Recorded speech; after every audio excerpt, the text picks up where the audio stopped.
My first HO train layout in a long time. Part 2, How the Benchwork was created. Traditional wooden benchwork construction of a table or L girder is time-consuming and results in a rigid and relatively heavy model train layout, but it works and works well. I wanted something a bit lighter for my layout and more easily removable. The traditional table and my way of doing it are compared in this video. Useful links are in the description below this video. There are 3 videos on the World's Greatest Hobby channel on YouTube that demonstrate how to create a 4-foot by 8-foot traditional layout of wood with foam insulation board over the plywood tabletop. The 3 videos included the following graphics to show the tools and supplies needed to create the benchwork. This information is presented to compare that method to the method that I used. Tools: circular saw with fine-tooth blade, tape measure, hammer, 4 quick clamps, drill with 1/2-inch and 1/4-inch bits, 4-foot straight edge, vice grip, pencil. Materials: 1 4-foot by 8-foot sheet 1/2 inch birch plywood ripped into 3-inch strips. 1 4-foot by 8-foot sheet birch plywood. 1 8-foot 2x2. 4 48-inch 1/4 inch by 1 1/4 inch wood molding.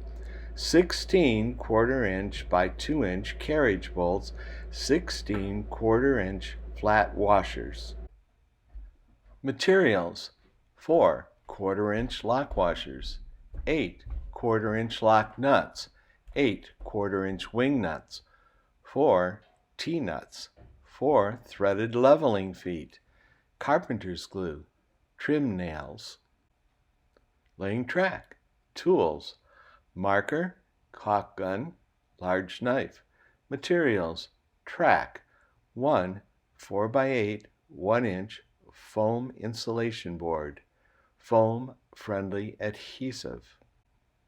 The creators of the video did miss a few things, including 2 1-inch 4-foot by 8-foot foam insulation boards are needed, not just one, a carpenter square, a 72-inch aluminum straight edge ruler, a workhorse and or sawhorses, an extension cord for the drill and saw used, a ratchet and socket set, heavy weights of some type. A 3-foot or 4-foot level was implied when noting the threaded leveling feet for leveling the layout.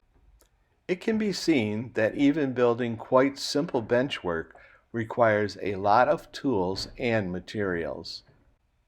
Items needed to construct my tabletop: 2 nominally 2-inch by 4-foot by 8-foot pieces of foam insulation board, fib, a knife to cut 1 sheet of fib in half, 48-inch metal rule, roll of tape, painters, something to crack the fib once scored in half with the knife, a foam-safe adhesive to join the 4-foot by 4-foot fib, packaging tape, heavy weights, Velcro, pencil or marker.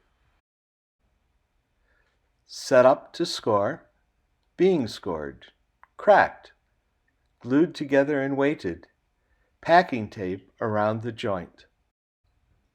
Items needed to construct my frame and legs: 15 pieces of 3/4 inch diameter, 10-foot long pieces of PVC pipe, a bunch of different PVC 3/4 inch fittings of various types, something to cut the 3/4 inch PVC pipe cleanly.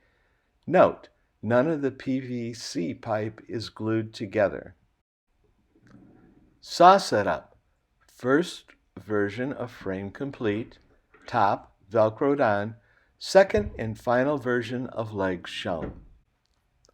The full construction details and the actual parts used are noted in the section of my webpage titled My First HO Train Layout in a Long Time, The Process. There is a link to this section in the description below this video. Laying the track. Once all of the track arrived, it was straight pinned to the fib tabletop following the 14th revision of my track plan. Testing the track. The initial testing was completed using the Conrail GP15-1 with its Sioux Line battery boxcar, the 53-foot gondola, the 50-foot boxcar, and the caboose from the original train set order. 7 more pieces of rolling stock were ordered from Yankee Dabbler to provide more cars for testing through the 21 turnouts of the track plan. The extra rolling stock also allowed for 2 decent length trains to be run at the same time to continue track testing for problematic areas. Track testing and fixing problematic areas continued for a week and a half while waiting for the new rolling stock to arrive. 2 of the pieces of rolling stock were in kit form and had to be built. Once all the rolling stock was ready, 2 trains were created and run simultaneously to continue testing the track work. By this time, and with all the fixes, the track work presented no problems for either train. The LocoFi app and decoders work very well at controlling both trains while using Deadrail battery on board. The 2 trains passing each other during testing. After a bit more running, the track will be removed and the Atlas cork roadbed installed. I'm really not looking forward to that, as the trains are running perfectly now. I suggest that my website, A Journey into HO Scale Model Railroading in the 21st Century, should be checked at least on a monthly basis to see what I've learned, relearned, and where I'm going next with this project. If you have questions to ask or comments to share, my email address is linked at the top of my webpage. I would love to hear from you.